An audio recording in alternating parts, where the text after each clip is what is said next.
Hello student, मैं नीरज कुमार स्वागत करता हूं आपका यज्ञ विद्या में। बच्चों, ये करंट अफेयर्स का सेगमेंट मैं आपके सामने कुछ दिनों से लेके आ रहा हूं। इसमें हम लोग बातें करते हैं वर्ष 2023 में घटित महत्वपूर्ण खबरों का, जो आपके एग्जाम के लिए बहुत ही महत्वपूर्ण है। बच्चों, इस कड़ी में हम लोग आज बात कर रहे हैं वर्ष 2023 में दिए जाने वाले नोबेल प्राइज का। इसकी घोषणा हो चुकी है। वर्ष 2023 में किन किन को नोबेल प्राइज मिला है, किस क्षेत्र में मिला है, उसके बारे में हम लोग डिटेल में बात करेंगे इस 15 मिनट के सेगमेंट में। आइए शुरू करते हैं नोबेल पुरस्कार 2023 के बारे में जानना। सबसे पहले इसकी हिस्ट्री को देखते हैं। वर्ष 1833 में अल्फ्रेड नोबेल जी का जन्म होता है। अल्फ्रेड नोबेल, आप लोग पता होगा कि इन्होंने नोबेल पुरस्कार की स्थापना किया था। इन्होंने 1866 में डायनामाइट का आविष्कार किया था। डायनामाइट उस समय और आज भी काफी महत्वपूर्ण आविष्कार है। 1901 में नोबेल पुरस्कार प्रथम बार दिया जाना शुरू किया गया और उस समय 5 क्षेत्रों में यह पुरस्कार दिया जाता था। ये 5 क्षेत्र है: भौतिकी, रसायन, मेडिसिन, साहित्य और शांति। वर्ष 1969 में इसमें एक और क्षेत्र शामिल कर दिया गया और वो क्षेत्र है अर्थशास्त्र, इकोनॉमी। इस तरह आज के समय में कुल 6 क्षेत्रों में नोबेल पुरस्कार दिया जाता है। आइए अब हम लोग शुरू करते हैं कि इस साल किस किस को किस क्षेत्र में नोबेल पुरस्कार दिया गया है।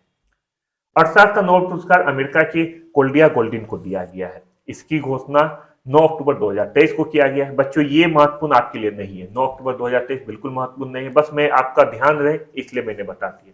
हाँ, महत्वपूर्ण क्या है कि स्टॉकहोम, स्वीडन स्थित the royal Swedish academy of sciences द्वारा इसकी घोषणा की गई है। एक बात और मैं बता दूं कि जो 6 क्षेत्र हैं उसमें से 5 क्षेत्र में नोबेल पुरस्कार की घोषणा स्वीडन में स्थित the royal Swedish academy of sciences द्वारा किया जाता है, जबकि छठा क्षेत्र शांति का पुरस्कार जो है नॉर्वे का नॉर्वेजियन नोबेल कमेटी के द्वारा घोषणा की जाती है। तो 6 में से 5 का घोषणा किया जाता है स्वीडन स्थित the royal Swedish academy of sciences द्वारा और शांति के क्षेत्र में घोषणा किया जाता है नॉर्वे का नॉर्वेजियन नोबेल कमेटी के द्वारा। ये जान ले, क्योंकि बहुत बार ये पूछा जा सकता है। 2 चीज अभी तक मैंने बता दिया है। क्या बता दिया है कि क्वेश्चन आपसे आ सकता है कि किस क्षेत्र में नोबेल पुरस्कार की घोषणा बाकी 5 क्षेत्र के बाद की गई है, तो उसमें आपको बताना होगा अर्थशास्त्र का। क्यों बताना होगा बच्चों? क्योंकि 1969 में अर्थशास्त्र को शामिल किया गया था नोबेल पुरस्कार के रूप में।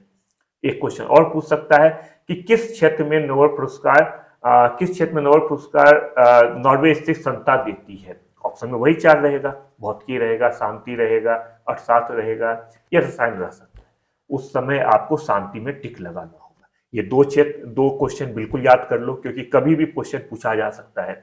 एक 2 बात और बता दूं आगे बढ़ने से पहले कि जो बच्चा यूपी पुलिस कांस्टेबल का एग्जाम दे रहा है, ये जो बच्चा एसएससी का एग्जाम दे रहा है, बिहार में एलडीसी का एग्जाम होने वाला है, या टीचर का एग्जाम देने वाला कोई दे रहा है, आप लोग जान ले कि आप लोग से सिर्फ 1 लाइनर पूछा जाता है। 1 लाइनर का मतलब हो गया आप लोग से ये पूछा जाएगा कि अर्थशास्त्र के क्षेत्र में वर्ष 2023 का पुरस्कार किसे दिया गया है। उस समय आपको ये नाम कोल्डिया गोल्डिन को ध्यान रखना होगा। उस समय ज्यादा डिटेल में आपको से नहीं पूछा जाएगा कि किस क्षेत्र में दिया गया। हम लोग आगे बात करेंगे किस क्षेत्र में दिया गया, लेकिन जो बच्चा आईएएस पीसीएस का एग्जाम दे रहा है, ये लगातार उसकी तैयारी कर रहा है, उन लोग को डिटेल में जानना होगा नोबेल पुरस्कार के बारे में।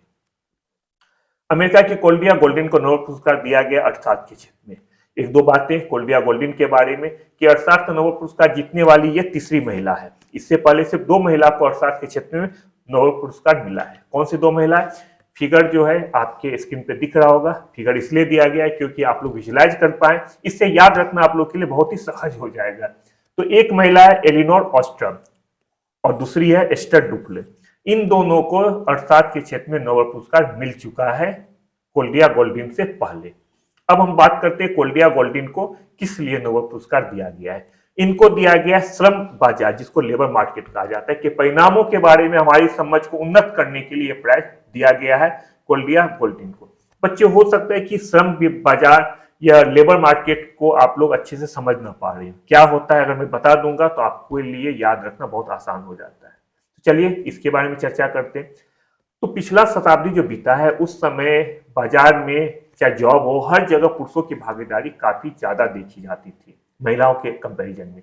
लेकिन समय बीतने के साथ साथ महिलाओं ने भी अपनी मौजूदगी दर्ज कराई और लगभग पुरुषों के 1/3 तक महिला आ गई। पहले तो बिल्कुल कम था, ना के बराबर होता था, लेकिन बाद में 1980 आते आते वैश्विक रूप से देखा जाए तो 1/3, 1/3 महिलाओं की भागीदारी देखी जाने लगी।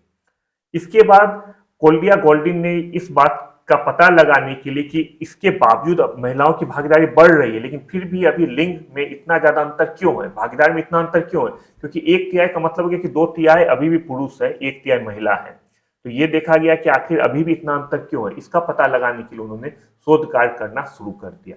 इन्होंने अपनी पुस्तक 1990 में लिखा जिसका नाम था understanding the gender gap and economic history of American women, और इनके किताब को रिकॉग्निशन काफी मिला है। और अंत में वर्ष 2023 में इनके कामों को नोबेल संस्था द्वारा भी रिकॉग्निशन मिला और इनको सम्मानित किया गया वर्ष 2023 के अर्थशास्त्र के नोबेल प्राइज से। अर्थशास्त्र का नोबेल प्राइज संबंधित एक और तथ्य आप जान लो बच्चों कि ये तीसरी महिला है जिनको की नोबेल पुरस्कार अर्थशास्त्र के क्षेत्र में मिला है। लेकिन एक यूनिक बात यह है कि इस साल अकेली पर्सन है जिनको नोबेल पुरस्कार अर्थशास्त्र के क्षेत्र में मिला है।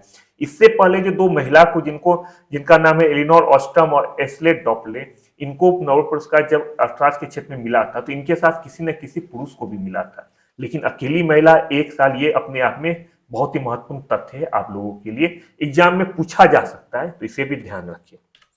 अब बात करते हैं शांति के नोबेल पुरस्कार के बारे में। अभी मैंने बताया कि 5 क्षेत्र में नोबेल पुरस्कार जो है स्वीडन द्वारा दिया जाता है, स्वीडन की संस्था के द्वारा दिया जाता है। एकमात्र क्षेत्र जिसको कि नॉर्वे स्थित द नॉर्वेजियन नोबेल कमिटी द्वारा दिया जाता है वो है शांति क्षेत्र। और इस साल का शांति नोबेल प्राइज जो है ईरान की नरगिस मोहम्मदी को दिया गया है। ईरान की नरगिस मोहम्मदी के बारे में आप लोग पेपर में बहुत ज्यादा पढ़ते होंगे। ये ईरान की कार्यकर्ता है, मानवाधिकार कार्यकर्ता है। इन्होंने महिलाओं के उत्पीड़न के लिए काफी ज्यादा के विरुद्ध में काफी आवाज उठाया और मानवाधिकार के लिए भी काफी लड़ाई लड़ी है। इनके प्रयासों को नोबेल कमेटी द्वारा रिकॉग्निशन दिया गया और इनको नोबेल शांति पुरस्कार से सम्मानित किया गया है। एक दो बातें हम लोग जान ले नोबेल पुरस्कार 2023 शांति के क्षेत्र में। नरगिस मोहम्मदी नोबेल शांति पुरस्कार जीतने वाली विश्व की 19वीं तथा ईरान की दूसरी महिला है। विश्व की 19वीं महिला है, ईरान की दूसरी महिला है। पहली महिला का नाम आप लोग जान ले, पहली महिला शिरीन इबादी थी जिनको की शांति के क्षेत्र में नोबेल पुरस्कार मिला था। और शिरीन इबादी को वर्ष 2003 में शांति के क्षेत्र में नोबेल पुरस्कार मिला था। इस तरह से ये दूसरी महिला है जिनको कि नरगिस मोहम्मदी जिनको कि शांति के क्षेत्र में नोबेल पुरस्कार मिला है। आगे हम लोग बात करते हैं साहित्य का नोबेल पुरस्कार 2023, इसकी घोषणा भी स्टॉकहोम स्थित द स्वीडिश एकेडमी द्वारा किया गया है। और शांति का नोबेल पुरस्कार नॉर्वे के जॉन ओलोफ फांसे को दिया गया है। नाम बच्चों ध्यान रखो, जॉन ओलोवे फांसे को नोबेल पुरस्कार दिया गया है। इनको यह पुरस्कार अभिनय, नाटकों एवं गद्य के लिए प्रदान किया गया जो अनकही भावनाओं को आवाज देती है। आप लोगों से जब भी एग्जाम में क्वेश्चन पूछा जाएगा तो ध्यान रखो बच्चों कि इसमें से आप लोगों को नाम ध्यान रखना बहुत जरूरी है। ध्यान इसलिए मैंने फिगर भी दे दिया, हर नोबेल पुरस्कार प्राप्त करने वाले का फिगर आपके स्क्रीन पे दिख रहा है, उसे ध्यान से देखो। किस क्षेत्र में दिया गया बच्चों उसे ध्यान से देखो, किस उनके साथ किसी को दिया गया उसको भी देखो, और कोई भी यूनिक तथ्य है उसको भी जरूर ध्यान से देखो। अगला कैटेगरी है रसायन विज्ञान का नोबेल पुरस्कार। ये पुरस्कार भी स्वीडन स्थित the royal Swedish academy of sciences द्वारा दिया गया है। और इस साल का केमिस्ट्री जिसे रसायन विज्ञान कहा जाता है वो अवार्ड 3 पर्सन को दिया गया। ये 3 है, मॉन्गी बोवेंडी, लुइस ई ब्रूस और तीसरी एलेक्सी आई एकिमोव। ये तीनों को दिया गया है रसायन के क्षेत्र में नोबेल पुरस्कार। ये तीनों पुरुष है। किस जगह के हैं? ये तीनों अमेरिका के रहने वाले हैं। जो मॉगी बोवेंडी है ये मैसाचुसेट्स इंस्टीट्यूट ऑफ टेक्नोलॉजी के संबंध है। लुइस ई ब्रूस कोलंबिया विश्वविद्यालय से संबंध है। और एलेक्सी आई एकिमोव नैनोक्रिटिक्स टेक्नोलॉजी इंक अमेरिका से संबंध है। इन तीनों को संयुक्त रूप से नोबेल पुरस्कार 2023 रसायन विज्ञान के क्षेत्र में दिया गया है। अब बात कर लेते हैं कि रसायन विज्ञान के किस क्षेत्र के लिए दिया गया है। इनको यह पुरस्कार क्वांटम डॉट्स की खोज एवं संश्लेषण के लिए प्रदान किया गया है। क्वांटम डॉट के शोध और संश्लेषण की खोज के लिए इनको प्रदान किया गया है केमिस्ट्री का नोबेल पुरस्कार। एक बात ध्यान रखो कि जो एकिमोव और ब्रूस है इनको क्वांटम डॉट्स में सफलता प्राप्त किया था, जबकि बोवेंडी ने इनके रासायनिक उत्पादन में क्रांति ला दी थी। ये तीनों क्वांटम डॉट से ही संबंधित है, लेकिन इसमें बोवेंडी यहाँ पे फिगर में आप देख सकते हैं, ये बोवेंडी है। मॉगी बोवेंडी जो है ये मेनली रासायनिक उत्पादन से संबंधित थे क्वांटम डॉट्स के। इन तीनों वैज्ञानिकों ने नैनो टेक्नोलॉजी के क्षेत्र में महत्वपूर्ण काम किया है। क्वांटम डॉट्स नैनोमीटर के आकार के अर्धचालक क्रिस्टल होते हैं। यहाँ पे आपको दिखाया गया क्वांटम डॉट्स के बारे में। आप लोग अगर फिगर देख लेंगे तो एग्जाम में आप लोगों के लिए समझना और याद रखना काफी आसान हो जाएगा। भौतिक विज्ञान का नोबेल पुरस्कार 2023, इसकी घोषणा भी किया गया है 3 अक्टूबर 2023 को। बस मैं ये डेट बता रहा हूं, लेकिन आप लोग याद करने का कोशिश बिल्कुल ना करें। कोई चांस नहीं कि एग्जाम में आपसे पूछा जाएगा किस तारीख को घोषणा किया गया, 3 अक्टूबर 4 अक्टूबर, ये एग्जाम में अभी तक आया है ना आने का कोई चांस है। स्वीडन स्थित the royal Swedish academy of sciences द्वारा भौतिक विज्ञान के क्षेत्र में नोबेल पुरस्कार 2023 का घोषणा किया गया है। और इस बार भौतिक के क्षेत्र में भी नोबेल पुरस्कार 3 वैज्ञानिकों को संयुक्त रूप से प्रदान किया गया। इनका नाम है पीएलए एगोस्टीन, ये ओयो यूनिवर्सिटी अमेरिका से संबंध है। फेरेक क्रॉन्ज, ये Max Planck institute of quantum opticals Germany से संबंध है। और तीसरे पर्सन का नाम है एनी एल हुडलियर, ये लुंड विश्वविद्यालय स्वीडन से संबंध है। इन तीनों को जो पुरस्कार प्रदान किया गया है फिजिक्स के क्षेत्र में, इनको पदार्थ में इलेक्ट्रॉन गतिशीलता के अध्ययन के लिए प्रकाश के एटोसेकेंड प्लस उत्पन्न करने वाले प्रयोगात्मक तरीकों की खोज के लिए प्रदान किया गया है। काफी महत्वपूर्ण ये क्षेत्र है और काफी महत्वपूर्ण डिस्कवर है, इसको जरूर ध्यान से देखिए, एग्जाम में आपसे वो पूछा जा सकता है। इसमें बच्चों ये जर्मनी से फेरेक क्रॉन्चे, इसे ध्यान रखिए, फेरेक क्रॉन्चे, और स्वीडन से संबंध है एनी एल हुरियल। आप अगर नोबेल प्राइज देखेंगे तो मैक्सिमम प्राइज अमेरिकन साइंटिस्ट को दिया जाता है। ऐसा नहीं कि अमेरिकन साइंटिस्ट के प्रति बायस है, शायद वो काम ज्यादा अच्छा करते हैं, इसलिए अमेरिकन के अलावा अगर कोई साइंटिस्ट है उनका नाम जरूर ध्यान रखिए कि क्या नाम है उनका और किस देश से वो संबंध रखते हैं। चिकित्सा विज्ञान का नोबेल पुरस्कार 2023, ये इस साल का बहुत महत्वपूर्ण अवार्ड है। एक्चुअली नोबेल पुरस्कार तो सारा महत्वपूर्ण होता है, लेकिन चिकित्सा का विज्ञान का नोबेल पुरस्कार इसलिए महत्वपूर्ण है क्योंकि कोविड संबंधी बातें इसमें उल्लेखित है, उसके काम के लिए इसमें नोबेल पुरस्कार 2023 दिया गया है। इसकी घोषणा स्वीडन द्वारा किया गया है। और वर्ष 2023 का नोबेल पुरस्कार चिकित्सा विज्ञान के क्षेत्र में 2 पर्सन को दिया गया है। इनका नाम है कैटेलिना कारिको, ये हंगरी अमेरिकन है, और दूसरा है डंडू विस्मैन, ये अमेरिकन नागरिक है। इन दोनों को कोविड-19 के विरुद्ध प्रभावी एमआरएनए, ध्यान दो बच्चे, एमआरएनए टीके के विकास में महत्वपूर्ण काम करने के लिए दिया गया है। और इन दोनों वैज्ञानिकों ने न्यूक्लियोसाइड आधार संशोधनों से संबंधित खोजों के लिए इनको ये अवार्ड दिया गया है, जिसने कोविड-19 के विरुद्ध प्रभावी एमआरएनए टीकों में के विकास में महत्वपूर्ण रोल अदा किया है। ये एमआरएनए से संबंधित आपसे हो सकता है कि एग्जाम में डिस्क्रिप्टिव रूप में भी क्वेश्चन पूछा जाए, तो इसलिए एमआरएनए क्या है इसको ध्यान से पढ़ें। एग्जाम में डिस्क्रिप्टिव और ऑब्जेक्टिव दोनों रूप में इसे पूछे जाने की संभावना काफी ज्यादा है। जितने भी तथ्य आपके स्लाइड में दिया गया है उन सारे तथ्य को बहुत अच्छे से देखिए। हर स्लाइड में बहुत ही महत्वपूर्ण जानकारी आप लोगों के लिए छिपी हुई है।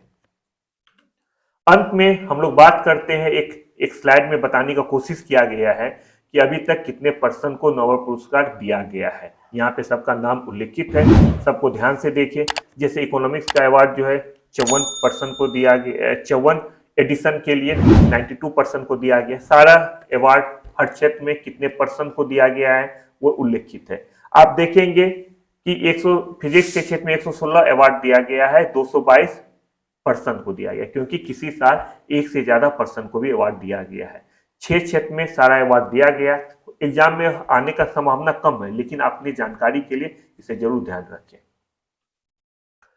बच्चों, ये हमारा आज का क्लास था। क्लास समाप्त करने से पहले एक जानकारी भी आपको दे दूं कि अभी यज्ञ विद्या आप लोगों के लिए डेडिकेटेड यूपी पुलिस कांस्टेबल का क्लास भी लेके आ रहा है। और यूपी पुलिस कांस्टेबल के क्लास में आप लोगों का सामान्य ज्ञान, सामान्य हिंदी, मैथ, रीजनिंग का क्लास लगातार चल रहा है। इसके अलावा आप लोगों के लिए कंप्यूटर से संबंधित क्लासेज भी चल रही है, उसको भी देखिए, क्योंकि कंप्यूटर ऑपरेटर यूपी में एग्जाम होता है, उसका एग्जाम होने वाला है। साथ ही साथ कंप्यूटर सिलेबस जो है आपके अनेक एग्जामों में पूछा जाता है, चाहे पीसीएस, अभी एमपी पीसीएस में भी कंप्यूटर का वेटेज काफी बढ़ा दिया गया है।